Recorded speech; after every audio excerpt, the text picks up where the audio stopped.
నీ కుటుంబంలో జరుగుతున్న పరిస్థితుల వైపు చూడక దేవుని వైపు చూచే మనస్సు నీకు ఉండాలి. అప్పుడే నీ హృదయంలో నీ విశ్వాసం చంచలం కాకుండా స్థిరంగా ఉండిద్ది.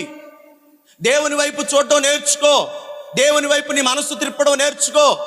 దైవజనుడి దగ్గరికి వెళ్ళాలనే ఆశ, దైవజనుడి దగ్గరికి వెళ్ళాలనే కోరిక ఎప్పుడు పుట్టిందో తెలుసా? సంపద వచ్చినప్పుడు కాదు, కుటుంబంలో అన్ని సంతోషంగా ఉన్నప్పుడు కాదు, అన్ని సౌకర్యాలు ఉన్నప్పుడు కాదు. కుటుంబంలో కలిచి వేసే కలవరం తన వెంట ఉన్నప్పుడు, తన కుటుంబంలో ఉన్నప్పుడు కలవరాన్ని కన్నిటిని అక్కడే పెట్టి ఇవేం చేస్తుందో తెలుసా?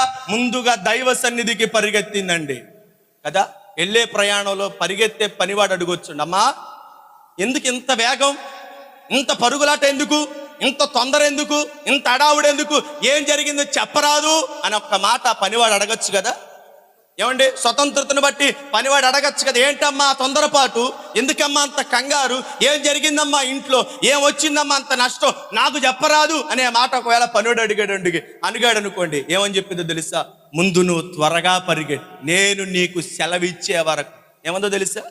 నేను నీకు సెలవిచ్చే వరకు, నేను నీతో మరలా మాట్లాడే వరకు నువ్వు నోరు మెదపద్దు, నువ్వు నాతో మాట్లాడద్దు. నీ దృష్టి వేగంగా పరిగెట్టడమే. ఎక్కడకు పరిగెట్టాలి?